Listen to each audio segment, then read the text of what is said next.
Welcome to Strident-Relevant. This is Blue's live series. Last time, Blue was abducted by aliens and Geppetto was beside herself. She called her sister Frieza and she called Pastor Stone, both of whom had very good recommendations. Frieza recommended she call the Sims Alien Abduction Agency. Pastor Stone recommended she seek a support group. Geppetto decided to do all these things and do her own research. Geppetto called the Sims Abduction Agency. Two brothers, Marcel and Carlos, came over and asked questions. She relayed her story. They told her that they had investigated hundreds of these cases. Most of the time, the loved one is returned, even if damaged, either mentally or physically, and rarely do the aliens kill their test subjects. She felt a little reassured. But what will they do to him? She asked. It all depends, Carlos said. Marcel said, yes, some men come back pregnant. This is true. And a lot of men come back never mentally right. Geppetto was tired. But Marcel went outside to examine the spot where Blueberry was abducted while Carlos continued to speak with Geppetto. He took measurements. Alien beams left traces that could be measured electronically. Their beam often changed matter it intersected with in small ways. What Marcel and Carlos didn't tell Geppetto is that they were finding more bodies now. That something had changed. And they didn't know what or why. They didn't want to scare her or startle her. Best leave that to later on. Yes, he could tell the beam was here. He could tell how long it lasted. He could tell how intense it was. All the information was here. He scratched his beard several times, and he rechecked the data. He tested 3 times just to make sure. Yes, they compared. It compared with all his other findings that he had found with other alien abduction sites. There had to be a way, taking all this information, there had to be a way to stop these aliens, once and for all, from doing this to unsuspecting innocent Sims. They needed to protect their own people.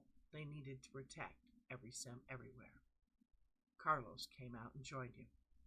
He told him that he hadn't got much else from her, just that she was frightened and scared, that her sister had recommended them. And she had recommended, or a pastor, he said. She said a pastor had recommended she seek out a support group, which she is going to do, Carlos said. Good, Marcel said. I'm glad. She needs that.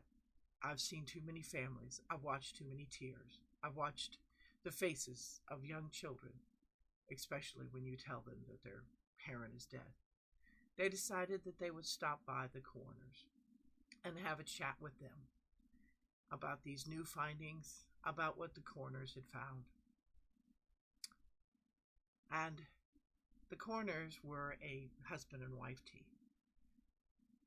Their strange name, called Blood Splitter, seemed odd, and they seemed odd. They seemed like they'd been sniffing too much formaldehyde as far as Marcel was concerned. But they were experts in their field. And they were told there was a new body.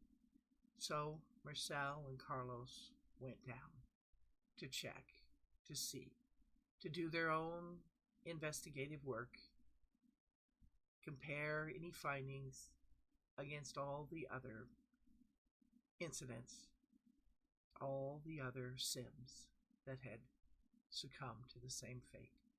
Sadly, they looked at it. Sadly, they stood there. There wasn't anything they could do for this man. What was sad was he had left a spouse and 2 children and a dog. People, Sims, who counted on him every day to be there for them. It angered both of them. There had to be a way to stop these aliens. Carlos was more adamant than Marcel. Carlos, he He wanted to take the fight to the aliens. But there wasn't really any way they could do that.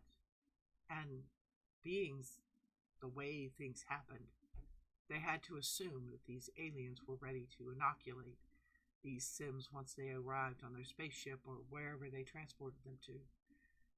Or maybe the beam itself rendered the Sims unconscious. They didn't know. Surely one of these Sims would have fought. Surely one of them would have overcome their fear. The coroners came down after a bit and told them all the details of this latest death. They told them what they had found. It wasn't really any different from any of the other bodies.